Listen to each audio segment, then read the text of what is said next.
नमस्ते, मैं हूँ रमा और स्वागत है आपका डीडी बिहार के कार्यक्रम उपभोक्ता संरक्षण में। जी हाँ, ये एक ऐसा कार्यक्रम है जिसमें हम उपभोक्ताओं के अधिकारों के बारे में बात करते हैं कि किस प्रकार से जब बाज़ार में उनके साथ कोई ठगी हो, धोखाधड़ी हो, तो वो अपने उपभोक्ता अधिकारों के साथ लड़ सकते हैं। तो इन्हीं बातों पर, इसी विषय पर बात करने के लिए हमारे साथ है तान्या चंद्रा, जो कि एक लॉ ग्रेजुएट है। चलिए इनसे सवाल पूछते हैं और जवाबों के माध्यम से इन सभी बातों को जानने की कोशिश करते हैं।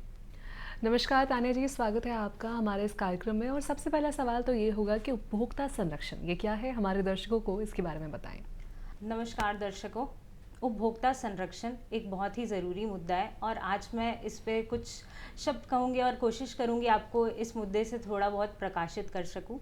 उपभोक्ता संरक्षण यानी कंज्यूमर प्रोटेक्शन एक्ट का सीधा मतलब है आपके उन अधिकारों की रक्षा करना जो एक कंज्यूमर को मिलती है। कंज्यूमर वो हर व्यक्ति है जो कोई छोटी मोटी सर्विस या कोई छोटी मोटी सेवा को अवेल करता है। जैसे आप रोज़मर्रा के जीवन में सब्जी खरीदते हैं, आप रोज़मर्रा के जीवन में कहीं जाके कोई सामान परचेज़ करते हैं अपने घर का, प्लेन की टिकटें खरीदते हैं, ट्रेन की टिकटें खरीदते हैं, मोबाइल फ़ोन, टीवी आदि। आप जब भी किसी दुकान से कुछ भी खरीदते हैं, छोटी कंपनी हो या बड़ी कंपनी हो, आपको एक कंज्यूमर की श्रेणी में डाल दिया जाता है। कंज्यूमर कंज्यूमर वे हर व्यक्ति है जो कि अपने पर्सनल यूज़ के लिए ये सामान खरीदता है। आप ये ना समझे कि जब आप कोई भी सामान आगे छोटा मोटा व्यवसाय करने के लिए या किसी भी प्रकार की रीसेलिंग करने के लिए यूज़ कर रहे हैं, तब आप उपभोक्ता की श्रेणी में नहीं आएंगे। आप उपभोक्ता की श्रेणी में तभी तक आएंगे जब तक आप अपने पर्सनल यूज़ के लिए उस सामान को या उस सर्विस को अवेल कर रहे हैं। भले ही वो सर्विस क्यों ना, एक कोई प्रीमियम खरीदना हो, एक छोटा सा कोई इंश्योरेंस खरीदना हो, ये सब के सब कंज्यूमर की श्रेणी में आता है। आप कंज्यूमर तभी बनते हैं जब आप ऐसी कोई भी सर्विस की या कोई भी ऐसी सेवा का उपलब्धि उठाते हैं मार्केट से। तान्या जी, हमने उपभोक्ता संरक्षण के बारे में जाना और अब हम जानना चाहेंगे उपभोक्ता संरक्षण अधिनियम 1986 के बारे में, तो इस पर प्रकाश डालें। भारत में 1986 से पहले ऐसा कोई भी कानून नहीं था जो सिर्फ और सिर्फ कंज्यूमर यानी उपभोक्ता के बारे में बात करे।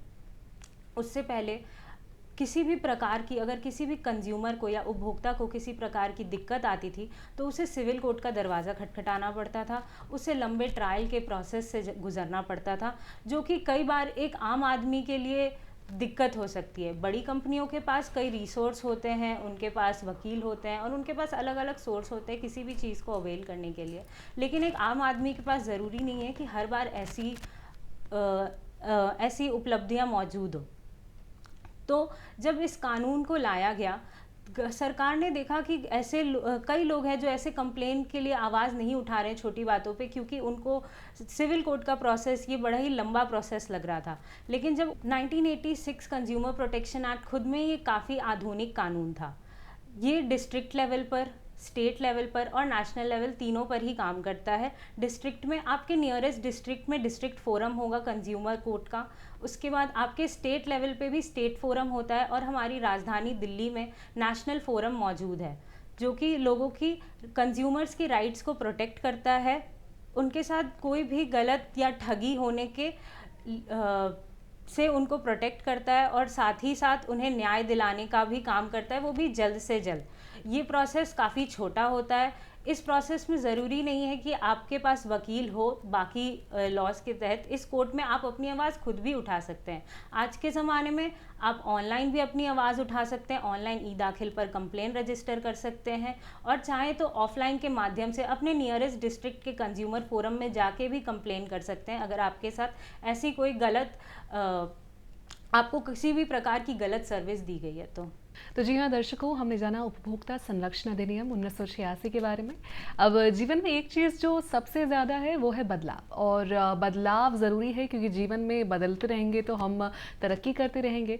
अब अगर उपभोक्ता संरक्षण अधिनियम के बारे में हम जानना चाहें तो एक 2019 में है जो अभी फ़िलहाल कानून हम देख सकते हैं, और एक है 1986 का कानून। अब इन दोनों की तुलना करके जानते हैं कि कौन से बदलाव किए गए हैं और कौन सी चीज़ें हैं जो उपभोक्ताओं के संरक्षण के लिए और अच्छी की गई हैं। इस सवाल में चलिए तान्या चंद्रा जी से इस सवाल का उत्तर जानते हैं।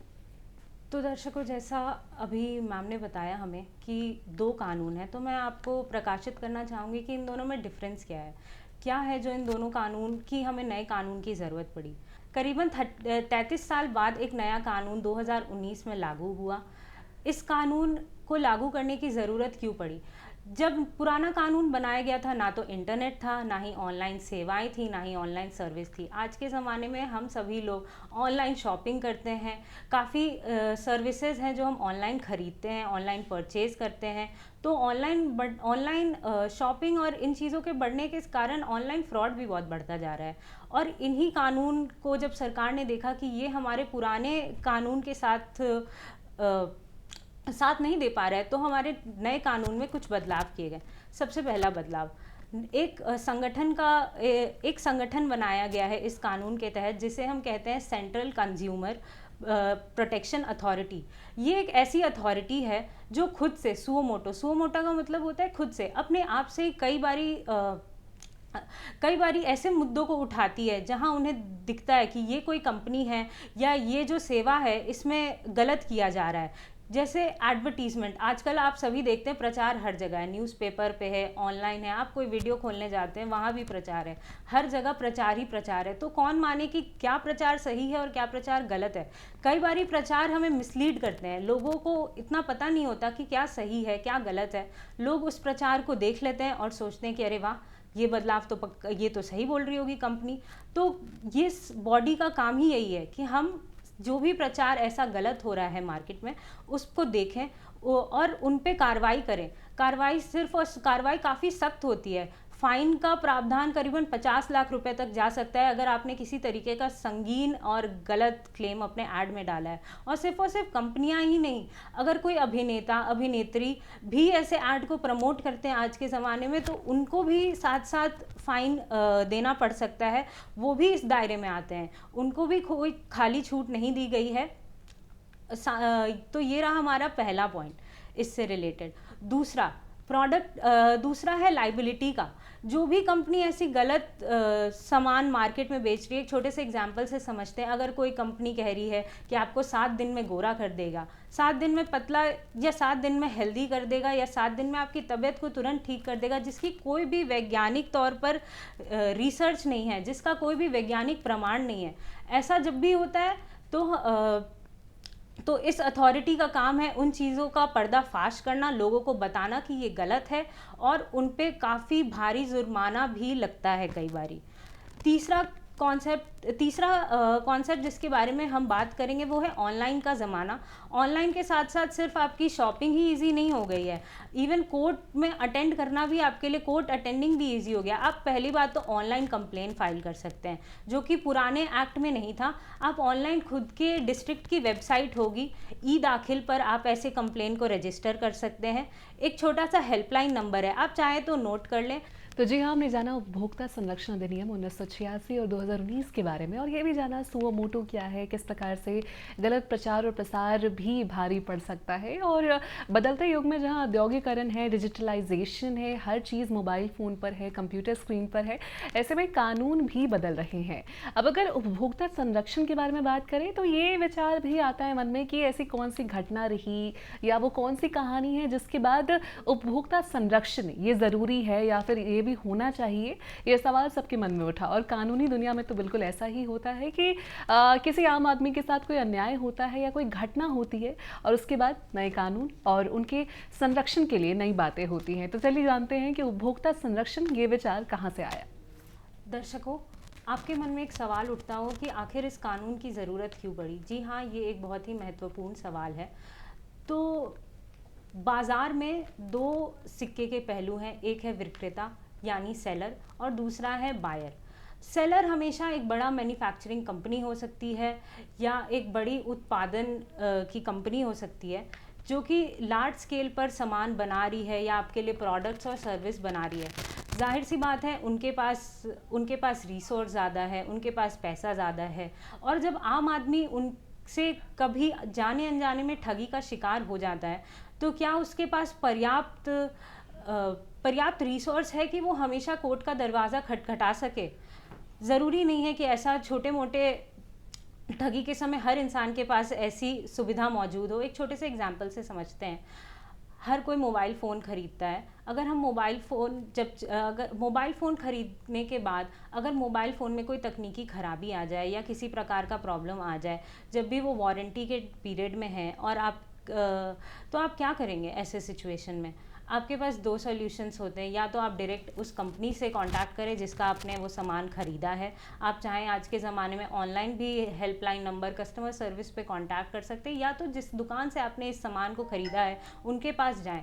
कई बार हो सकता है आपको वहाँ से कोई भी सुविधा ना प्राप्त हो, और तब एक आम आदमी क्या करे, वो सोच में पड़ जाता है कि हमारे पास और क्या रास्ते हैं, क्या हमें कानून का रास्ता लेना चाहिए, कहीं वो काफ़ी लंबा रास्ता तो नहीं, कहीं वहाँ बहुत ज़्यादा टाइम तो नहीं लग जाएगा एक आम आदमी का।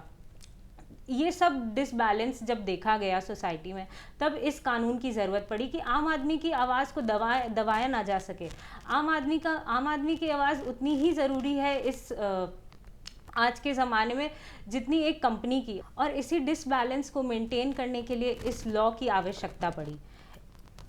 इस लॉ ने एक आम आदमी को काफ़ी मजबूत बनाया है, उसकी आवाज़ को एक पहचान दी है कि वो अपनी आवाज़ उठा सके किसी भी अन्याय या किसी भी गलत ठगी के अगेंस्ट। एक आम आदमी की आवाज़ भी एक बड़े से कंपनी को बदलने के लिए काफ़ी हो सकती है, और 100 या 1000 लोगों को आगे ठगी से भी बचा सकती है। ताना जी, हम आपसे जानना चाहेंगे कि उपभोक्ता संरक्षण अधिनियम के विशेषताएं क्या हैं, क्या फीचर्स है जिससे हर आम आदमी खुद को सशक्त महसूस कर सकता है, और बिल्कुल हर कानून अपने साथ कुछ विशेषताएं लाता है, तो इसकी क्या विशेषताएं हैं, क्या फीचर्स है, इसके बारे में बताएं। इस एक्ट की कई अनेक विशेषताएं हैं, जिसमें से पहली मैं बताना चाहूँगी कि ये एक्ट हर डिस्ट्रिक्ट में है। इस एक्ट के लिए एक डिस्ट्रिक्ट में फोरम है, 3 स्तरों पर फोरम है। सबसे पहला है आपके नियर बाई डिस्ट्रिक्ट में डिस्ट्रिक्ट फोरम, आपके स्टेट में है स्टेट फोरम, और दिल्ली की राजधानी में है नेशनल फोरम। छोटे मोटे कंप्लेंट हो वो सारे डिस्ट्रिक्ट में होते हैं, थोड़े उससे बड़े पैमाने के कंप्लेंट स्टेट लेवल पे किए जाते हैं, और नेशनल फोरम में हर तरीके के कंप्लेंट को रिसीव किया जाता है और उन पे कार्रवाई की जाती है। इस एक्ट की एक सबसे खास विशेषता है प्रोडक्ट लाइबिलिटी, जो कि मैन्युफैक्चरर को दी जाती है। अगर किसी मैन्युफैक्चरर ने किसी भी प्रकार का जाने अनजाने में भूल किया है, तो वो आपको मुआवजा देने के लिए लाइबल ठहराया जाएगा। लेकिन आपको कुछ बातों का ध्यान रखना बहुत ज़रूरी है। सबसे पहला है, आप जब भी कुछ सामान लेते हैं तो अपने बिल को कृपया कर बहुत ध्यान से और संभाल के रखें। आज के ज़माने में बिल होना बहुत ही इम्पॉर्टेंट है, साथ साथ वारंटी कार्ड, गारंटी कार्ड भी संभाल कर रखें। कई महंगे सामान जैसे मोबाइल, फ्रिज, कई बारी क्या होता है कि आपको इसके साथ साथ इंश्योरेंस भी दिया जाता है सामानों पर, तो कृपया कर उन कागज़ों को भी संभाल के रखें, ताकि समय आने पर आपके पास सारे ही कागजात मौजूद हों। एज अ कस्टमर या एज अ उपभोक्ता आपके पास कभी भी ये ना हो कि आप इन कागज़ों के वजह से आपको जो मदद ये फोरम देना चाहती है वो ना दे पाए। तो इसके लिए मैं आपसे दरखास्त करूँगी कि आप सभी ऐसे कागजात को सही समय के लिए संभाल कर रखें, और ऐसे कागजात को कृपया ना खोएं। इस एक्ट की और भी विशेषताएं हैं जिनके बारे में मैं बात करना चाहूँगी। आज के ज़माने में आप ऑनलाइन कंप्लेन रजिस्टर कर सकते हैं, मैंने आपको बताया। ऑनलाइन ई दाखिल पे जाके आप कंप्लेन कर सकते हैं। ना ही सिर्फ कंप्लेन, आज के ज़माने में इन प्रोसीडिंग भी ऑनलाइन के मदद से होती है। हो सकता है कि आपने कोई मोबाइल फ़ोन दिल्ली से ख़रीदा, लेकिन आप निवासी दरभंगा के हैं, तो आप इस सिचुएशन में क्या करेंगे? आप कंप्लेन अपने near by district forum Darbhanga के ही डिस्ट्रिक्ट फोरम में फाइल कर सकते हैं। आपके बात वहीं सुनी जाएगी। अब के ज़माने में आपको कोई ज़रूरत नहीं है बार बार दिल्ली जाने की, आप ऑनलाइन के भी माध्यम से इसे अटेंड कर सकते हैं, और आपको मैं सुनिश्चित करती हूँ कि आपको सही समय के अंदर ही मुआवजा या प्रावधान आपके प्रॉब्लम का सल्यूशन मिल जाएगा। तो जी हाँ दर्शकों, हमने जाना किस प्रकार से उपभोक्ता संरक्षण के बारे में हम जब बात करते हैं तो एक 3 स्तरीय सिस्टम है, जो आप जहाँ पर भी निवासी हैं उस हिसाब से आप जो है अपनी कंप्लेंट फाइल कर सकते हैं। पर अक्सर दिमाग में ये विचार आता है कि अगर हम कंप्लेंट फाइल करते हैं तो कितनी परेशानी हो सकती है, कितना शुल्क लग सकता है, और बहुत लोग इसी विचार के कारण जो है कंप्लेंट फाइल नहीं करते हैं, क्योंकि उनके मन में ये भी विचार आता है कि हमारे सामान से ज़्यादा शायद कोर्ट के चक्कर लगाने में या कंप्लेंट फाइल करने में ही ज़्यादा मूल्य खर्च हो जाए। तो चलिए इसी सवाल का जवाब जानते हैं, और जानते हैं कि जो प्रक्रिया है वो क्या है और शुल्क कितना लगता है। तो दर्शकों, अब डरने की कोई बात नहीं है। अगर आपके साथ कभी भी किसी भी प्रकार का ठगी हो जाए, या जाने अनजाने में आपके साथ गलत हो जाए, तो आपको डरने की कोई ज़रूरत नहीं है। आप आज के ज़माने में ऑफ़लाइन के माध्यम से चाहे ऑनलाइन के माध्यम से ई दाखिल पे कंप्लेन कर सकते हैं। आप ऑफ़लाइन लिखित में खुद ही कंप्लेन रजिस्टर करवा सकते हैं अपने सबसे नियरेस्ट डिस्ट्रिक्ट फोरम में जाकर। पर हाँ, कुछ छोटी बातों का ध्यान ज़रूर रखें कि सबसे पहला, कंप्लेन में आपको किस किस डॉक्यूमेंट की ज़रूरत पड़ सकती है, क्या क्या आवश्यक है जब आप ये फाइलिंग करने जा रहे हैं, मैं आपको बता दूं, ताकि आने वाले समय में आपके साथ अगर ऐसा हो तो आपको कभी दिक्कत का सामना ना करना पड़े। सबसे पहली चीज़, नाम, पता, एड्रेस अपना पूरा आपको लिख के वहाँ जमा करना होता है। अगर आपके पास मेल आईडी है आज के ज़माने में, तो आपको अपनी मेल आईडी भी वहाँ रजिस्टर करवानी होती है। अपना आधार कार्ड, कुछ इंपॉर्टेंट डॉक्यूमेंट जो आपसे वहाँ मांगे जाएंगे। दूसरा, जिस चीज़ के अगेंस्ट आप ये कंप्लेन कर रहे हैं, जिस सर्विस के अगेंस्ट या जिस सामान के अगेंस्ट, उस सामान की फ़ोटो, उस सामान का पूरा बिल होना चाहिए आपके पास। अगर वारंटी या गारंटी कार्ड है तो आप सुनिश्चित करिए कि वो आप संभाल के रखें। आपको हो सकता है वहाँ पे उसकी कॉपी भी अटैच करनी पड़े, समय आने पर आपको ओरिजिनल भी दिखाना पड़ सकता है। तो आप ध्यान रखें कि उन डॉक्यूमेंट्स को आप बहुत संभाल के रखें अपने पास। जिस जिस तकनीकी खराबी, या अगर मोबाइल फ़ोन था, कोई तकनीकी खराबी हुई है, तो उसको भी आप संभाल के रखें। अगर आपने उसको कभी दिखवाया है, कोई जांच करवाई है उस सामान की, तो उसका भी रिसिप्ट आप अपने पास संभाल के रखें। तीसरी चीज़ जो आपको इसमें संभाल के रखनी है वो है सारे कागजात। वो अगर कोई महंगी सामान है, आज के ज़माने में कई बारी हमें इंश्योरेंस भी मिलता है, तो आप उन इंश्योरेंस के पेपर को भी संभाल के रखें। और अगर आपने कंपनी को या अपने बायर को या दुकानदार को कांटेक्ट करने की कोशिश की है, अपने प्रॉब्लम को समझाने की कोशिश की है, अगर आपने कॉल किया है तो कोशिश करें कॉल की रिकॉर्डिंग या जिस नंबर पे कॉल किया है वो कॉल लॉग, और अगर मेल के फॉर्मेट में किया तो सबसे अच्छी बात है, क्योंकि आप उसे भी अटैच कर सकते हैं साथ में। मैडम ने हमसे दूसरा सवाल पूछा कोर्ट फ़ी के बारे में। तो जी हाँ, मैं बताना चाहूँगी कि इस फोरम में कोर्ट फ़ी काफ़ी कम है, क्योंकि हमारा मानना है कि कभी भी पैसे न्याय के बीच में नहीं आने चाहिए। तो 5 लाख रुपए तक का अगर आपके सामान की वैल्यू 5 लाख रुपए तक की है तो कोर्ट फ़ी ज़ीरो है। अगर आपके सामान की वैल्यू 5 लाख से 10 लाख रुपए के बीच में है तो कोर्ट फ़ी 200 रुपये है। अगर सामान 10 लाख से 20 लाख के बजट का सामान है तो उसकी कोर्ट फ़ी 1000 रुपये है। और अगर सामान 50 लाख से 1 करोड़ तक के बीच में है तो कोर्ट फ़ी 2000 रुपये है। इससे आप साफ समझ गए होंगे कि कभी भी कि सरकार ने इस जो कोर्ट फ़ी को अप्रूव किया है वो बस इसीलिए किया है, ये एक सिंबॉलिक चीज़ है, ना कि उनका उद्देश्य आपसे पैसे लेना नहीं है। वो क्योंकि क्योंकि न्याय का यही मानना है कि न्याय के बीच में कभी पैसे नहीं आने चाहिए। तो जी हाँ, इस सवाल के माध्यम से हमने जाना किस प्रकार से आप ऑनलाइन और ऑफलाइन दोनों तरीक़ों से कंप्लेंट फाइल कर सकते हैं, और ये कितनी अच्छी बात है कि आपके पैसे जितने खर्च हुए या जितनी की आपके साथ धोखाधड़ी हुई उसका मूल्य हमेशा कम है। सबसे पहले तो आपको कोई मूल्य नहीं लग रहा है, उसके बाद 200 है और फिर 2000 है। और मुझे ऐसा लगता है कि अक्सर आम आदमी अपने अधिकारों के लिए लड़े, तो ये बहुत अच्छी बात है। और साथ ही साथ तान्या जी ने ये भी बताया कि कानून के बीच में कभी पैसे नहीं आने चाहिए। इन्हीं सवालों के साथ चलिए जानते हैं कि उपभोक्ता संरक्षण ये अनिवार्य क्यों है, महत्वपूर्ण क्यों है, और इसका जवाब जानते हैं। तो दोस्तों, आपने कई बार ही सुना होगा कि जानकारी ही सुरक्षा है। जानकारी, जी हाँ, जानकारी ही सुरक्षा है। सरकार ने कई प्रकार के मुहिम भी चलाए हैं, जैसे जागो ग्राहक जागो। आपने इसके बारे में ज़रूर सुना होगा, या इसके बारे में कभी ना कभी न्यूज़पेपर या किसी एडवर्टीज़मेंट में ज़रूर देखा होगा। ये सभी दर्शाते हैं कि क्यों कंज्यूमर को जानकार होना ज़रूरी है। आज के ज़माने में कई प्रकार के फ्रॉड, जिसके बारे में सरकार भी हमेशा नए मुहिम चलाती रहती है, इसके बारे में जानना इसीलिए ज़रूरी है ताकि आपको किसी भी प्रकार की ठगी से बचाया जा सके।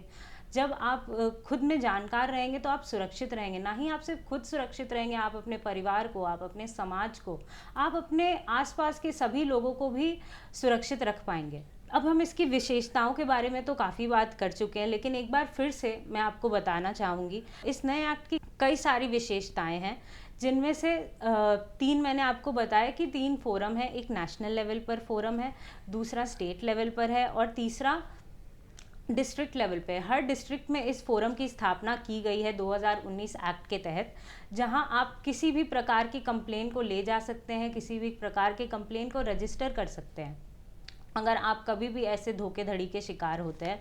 पर हाँ, जैसा कि मैंने आपको अभी एक बार और बता दूं कि जब भी आप इन फोरम के पास जाते हैं तो आप मेक श्योर करिए कि आपके पास आपका लिखित में कंप्लेन होना चाहिए, आपके पास लिखित में कंप्लेन के साथ साथ जो ज़रूरी कागजात हैं वो भी होने चाहिए, ताकि आपकी कंप्लेन एक ठोस आप उसको एक ठोस सबूत की तरह पेश कर सके और आपको जो भी मुआवजा है वो आपको फोरम दिलवा सके उस कंपनी से जिसने आपके साथ ये ठगी की है। इस पूरे के पूरे एक्ट को बनाया ही इसीलिए गया है ताकि एक कंज्यूमर को मजबूत किया जा सके।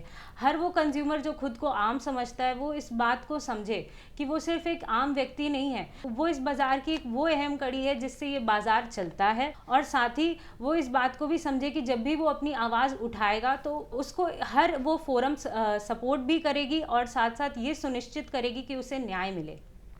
ये कुछ विशेषताएं थी इस फोरम के बारे में। हमने प्रोडक्ट लाइबिलिटी के बारे में भी बात किया। उसके अलावा इस एक्ट में हमने ये भी जाना कि कैसे आप ऑनलाइन व ऑफलाइन के माध्यम से अपनी कंप्लेन को रजिस्टर कर सकते हैं। मैंने आपको हेल्पलाइन नंबर भी बताया था 1915 पे, आप चाहें तो कॉल भी कर सकते हैं जब भी आपको ऐसी कोई कंज्यूमर रिलेटेड सहायता की ज़रूरत पड़े। तो जी हाँ, हमने जाना किस प्रकार से एक जानकार उपभोक्ता ही सुरक्षित उपभोक्ता है।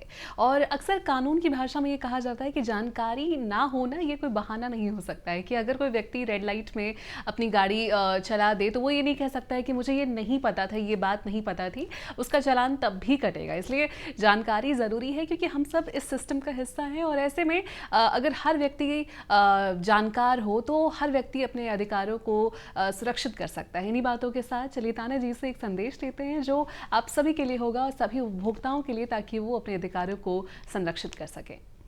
दर्शकों, इस इंटरव्यू के अंत में मैं एक छोटी सी बात कहना चाहूँगी कि आप आम नागरिक होने के नाते कमज़ोर कड़ी नहीं है, आप इस बाज़ार का एक बहुत ही मुख्य हिस्सा है। अगर आपके साथ कभी भी किसी भी प्रकार की धोखाधड़ी होती है तो अपने आवाज़ को उठाएं, अपने आवाज़ को बुलंद करें, क्योंकि ये एक्ट आपको आपको सुरक्षा देने के लिए ही बनाया गया है। आप अपने आप को कभी कमज़ोर ना समझें। आप इस बात को हमेशा याद रखें कि एक सुरक्षित नागरिक, एक जागरूक नागरिक ही एक मजबूत बाज़ार बनाता है, और एक मजबूत बाज़ार से ही एक मजबूत देश बनता है। जय हिंद। धन्यवाद तानिया जी। आशा है कि आप ये संदेश से हमारे सभी दर्शक, जो कि हर व्यक्ति उपभोक्ता है, वो और सबल बना होगा और अपने अधिकारों के बारे में एक अच्छी जानकारी प्राप्त हुई होगी। धन्यवाद। धन्यवाद।